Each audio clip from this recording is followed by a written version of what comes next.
All right, everybody, welcome to membrane transport. You go take a look that we're basically going to be going and talking about what we discussed in class earlier, which was that our transport falls into two categories of passive and active.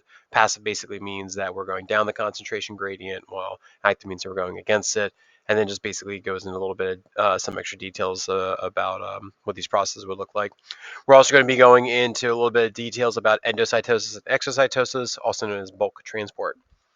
Now, again, keep in mind that your cell membrane is going to go and separate these environments, and we need to go and get these things in from one side to another. So the way we do this is that we'll go from areas of high concentration to low concentration, and we call this diffusion. So what we're going to go do is kind of show what this would end up looking like. Okay, we can use this picture.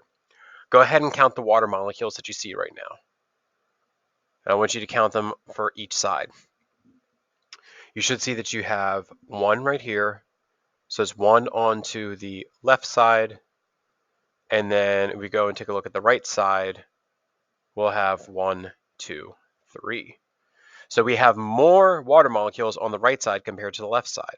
So areas will move from higher concentrations to lower concentrations. So this water wants to move in this direction because there is 3 water on this side and 1 water on that side. It wants to go from where there is less water. That's more or less what we're going to be discussing about. Okay, just the different flavors of how that ends up working.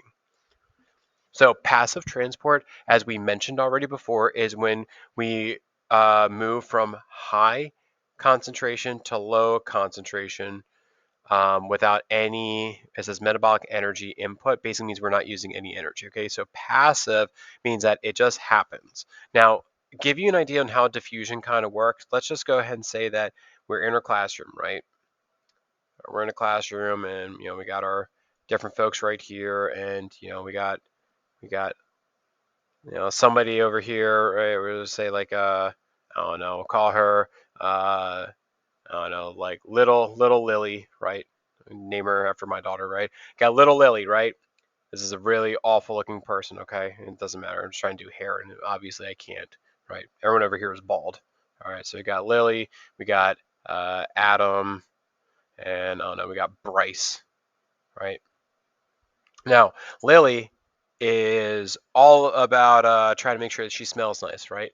Okay, so what we're going to expect her to go do is that she's going to go ahead and maybe like spray a little perfume, right? So she has a little bottle of perfume and she sprays it, and sure enough, she ends up smelling very, very fragrant, right? All the chemicals are in her area, and it's right there. Well, over some time, right? Maybe like about like after about like 5 seconds, right? After about 5 seconds, you know, Bryce is going to go and smell that, right? He's like, oh, someone just sprayed perfume, right? It's like the same thing of any other smell, or like maybe even like cooking food or stuff like that, right? And then maybe, I don't know, maybe like 15 seconds later, right? 15 seconds later, then Adams ends up smelling. He's like, I smell it, right?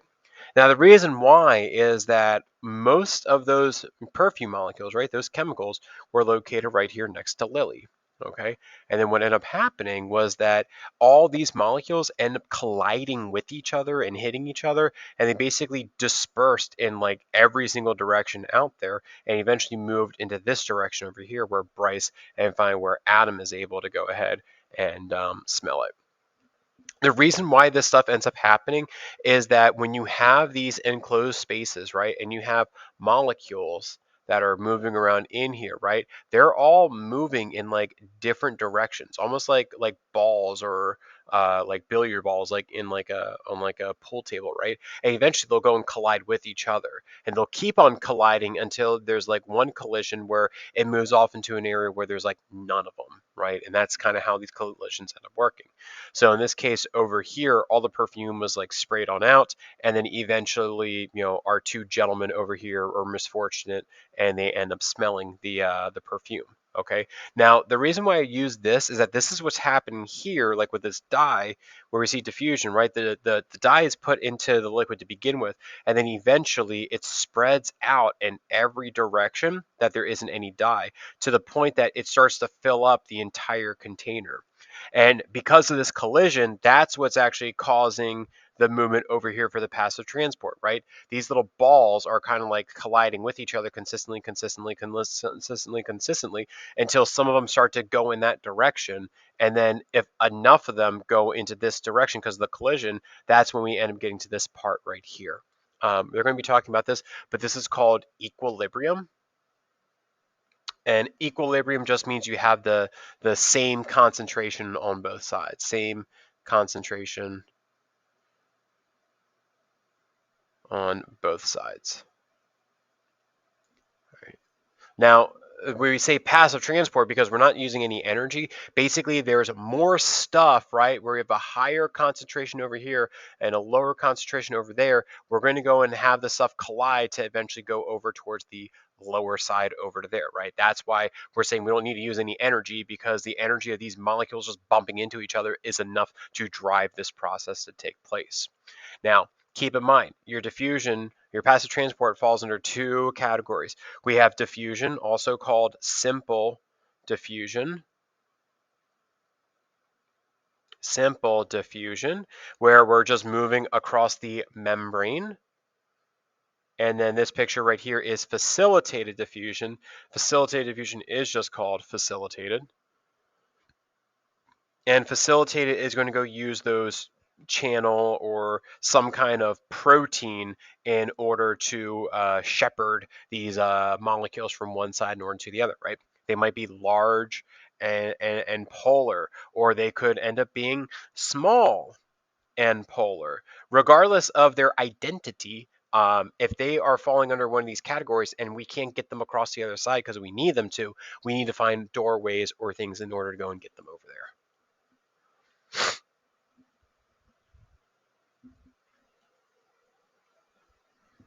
Okay. All right. All right.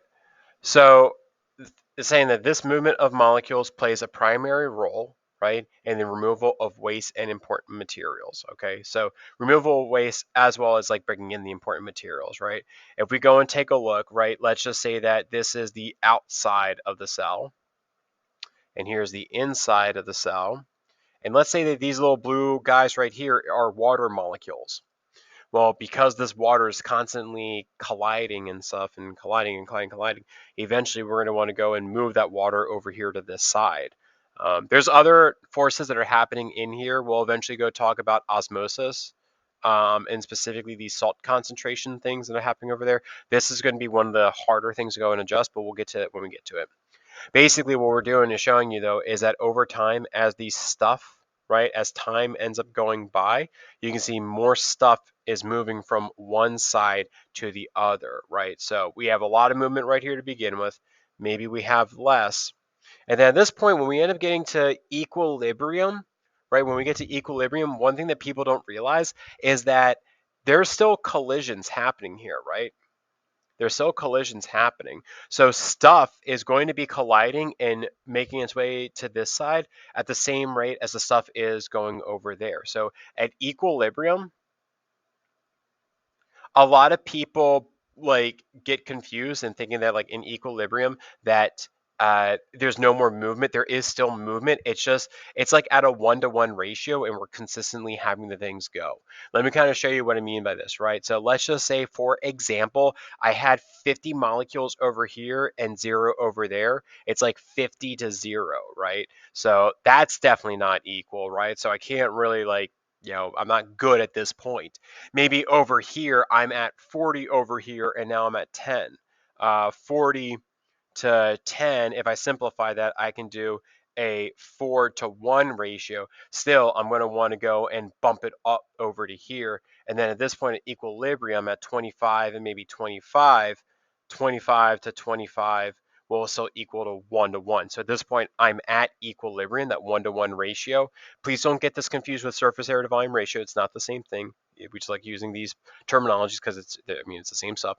But these ratios, right, even when you're at 1-to-1, there is still movement taking place. There's still movement taking place. All right, please don't get that wrong. That's like a multiple choice question. A lot of people say like, oh, it's not going to move anymore. No, there's still a little bit of movement. Okay. All right, now taking a look at this, we can go and start talking a little bit about active transport. Now, in the case of active transport, we require energy. We need energy because we're moving stuff to where it doesn't want to go. You are pushing stuff where it doesn't want to go.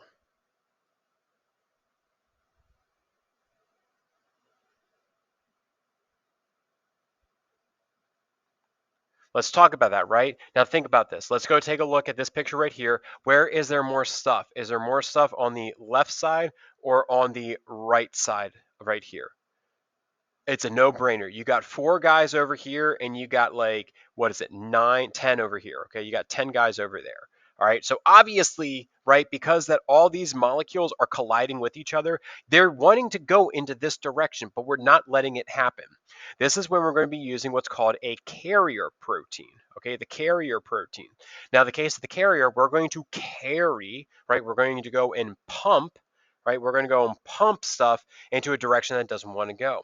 So what I'm going to go do is that this little guy, some intermolecular force will take place. It will land into this carrier protein. I'm going to use a little bit of ATP, some energy right there, and then pew, I end up pushing the guy over there to the other side. Okay. So in the case of active transport, I'm trying to push stuff where it doesn't want to go. Um, and again, I'm always going to be using some kind of protein. I can also use vesicles in this case, but really most of the time you're going to go ahead and see proteins. So if there's ever an issue that you don't have enough ATP, you cannot do this process. All right. Now you're probably asking, well, why the heck would I need to go and do this? Well, there's a really great textbook scenario, and I mentioned this in class. So I'll go into one more time with it. Right. So it's specifically in your axons. This is your nervous system, right? What happens is that this is like the axon where you have sodium and potassium ions. I can't remember which one's which. I want to say that the sodium starts off here at the bottom and the potassium is here inside. So you got Na plus and K plus, right? And it's all through there. And what we do is that we basically force all the sodium ions and then the potassium ions to be on one side. This is like after we do active transport. Then what we end up doing is that we end up having the electrical impulse take place where we rush all of the sodium ions in here, changing the charge. So it ends up, this is like plus on the outside here and negative on the inside there. We basically then turn this into a plus, and then that ends up having the potassiums come out. There's a whole lot of nonsense that happens, but basically all your potassiums are out here and all your sodiums are in there.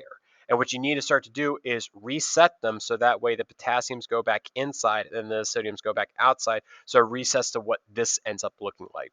This is one of the scenarios where we actually do active transport in order to go and push stuff where it doesn't want to go. And this allows you to have your electrical impulses.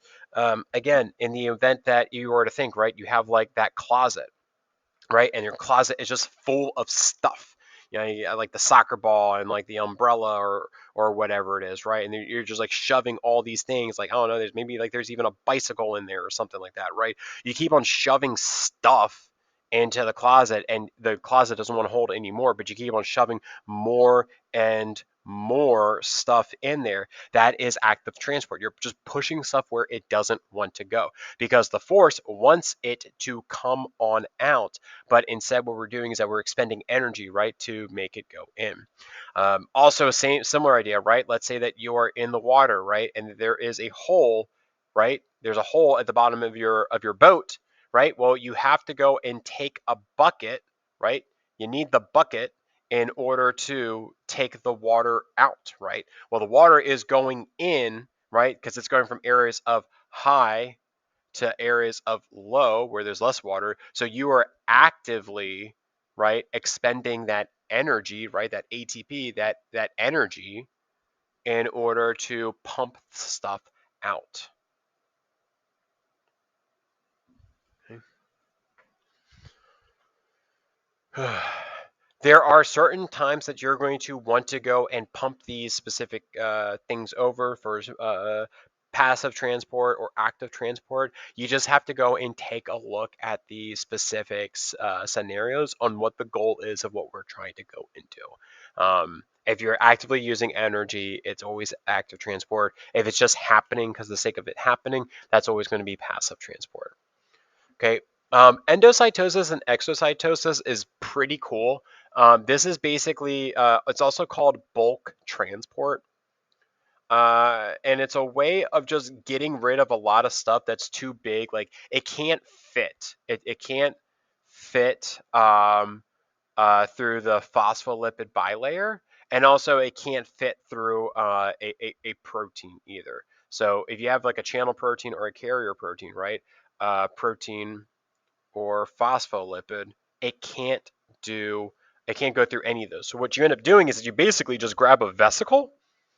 It's really cool. You basically just grab a vesicle and you just schlep the stuff like outside of the cell, or take it inside. And I can kind of show you this right here, right? So imagine that this, I'm at this picture right here. Imagine that this is just part of the cell membrane. It might be easier if I actually kind of like draw you a rough cell membrane real fast. Okay, so just using your imagination, right? So this right here, I'm doing it all yellow, right? So here's yellow. In here, right? And I'll do it like this. So here is my cell membrane. Okay, we're almost there. We're almost there. Here's my cell membrane. Okay, so imagine this is my cell membrane. So the red is just showing you the red section, right? And here is my stuff that I'm trying to bring inside, right? Well, the red region is basically going to end up being this part of the cell membrane that's going to form the vesicle. So what ends up happening is that I'm going to go and I'm going to eventually end up. Oh, geez, I'm like realizing I'm actually doing like an endocytosis. It's fine. Let me just go ahead and do this guy up in here, right? Um, I apologize. I thought I did my endocytosis first.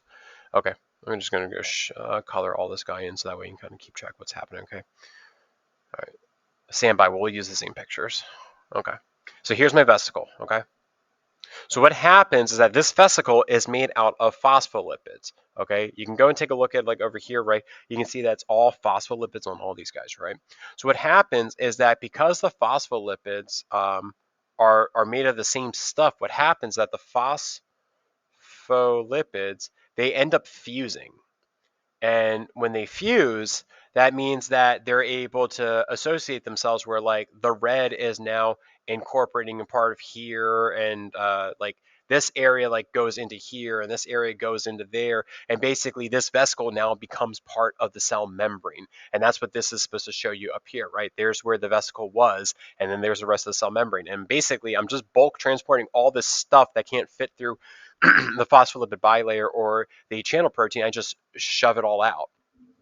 Another scenario I can end up doing is just the opposite, is that I just take in a bunch of things. This is how your white blood cells work, is that basically they collect all this stuff right here, and then the two sides of the cell membrane actually pinch, and we can see that right there. It basically pinches off, and to the point that eventually ends up reforming the cell membrane, and now you create a vesicle. This is how your white blood cells basically eat bacteria. And then what's really cool about this is that if you were to have another, right, a lysosome, if you remember those lysosomes back from cell membranes, these things are full of those enzymes that help break down stuff. Basically, what happens is that when the white blood cell eats the bacteria, then the lysosome fuses, because this is also made out of phospholipids too. Um, it's made out of phospholipids. The phospholipids will then fuse with the the vesicle, and then basically that causes the reaction of the digestion to take place. So because these phospholipids, like all your membranes, right, are all made out of these phospholipids, they're able to basically interact with each other. And now I just want to kind of keep you in mind is for you to think about this, is that this is also how like the Golgi apparatus works, how all your vesicles end up working, how your endoplasmic reticulum, specifically the rough, ends up working in there, and because that they're all made of the same stuff, they just basically form and fuse with each other. Okay. It's just showing another picture of endocytosis. So we have what's called phagocytosis and penocytosis. Phagocytosis is the process in eating another cell, while penocytosis is how cells will take in lots of liquid that are not water. It's basically a cell drinking is a way to think about it. And then this is just showing you one more time of just what this whole process ends up looking like. We have these receptor proteins right here that have been bonded. So what we know is that we'll then end up having this like, this process just causing this like folding to take place. So now we're going to go fold, and starts to fold, starts to fold, starts to fold. And now you have that free floating coated vesicle that's maybe going to go somewhere, that it needs to go somewhere to be processed, right? And this is what it looks like. This is actually really cool electron microscope images of this, is that we can see that here it is right here, and that we start creating the little vesicle right there, and then eventually the vesicle pops on off, and now it's ready to go do its job and stuff. It's just really cool. All these little tiny black smudge, these black smudges that you see over there, those are all surface proteins. So those are those antigens that we were talking about, those antigens that we were talking about, that are located on there, right? And they're just for cellular communication. And when we talk about cell communication, we're going to go talk more about this. So this is going to interact with some like other thing that's inside the cell to be like, oh, this is food, or oh, this is like something that we need to break down, or this is a foreign invader, or hey, use this to go make antibodies. It's just really cool and fascinating. Anyway, that's membrane transport, and that is it. So catch you on the next one, guys.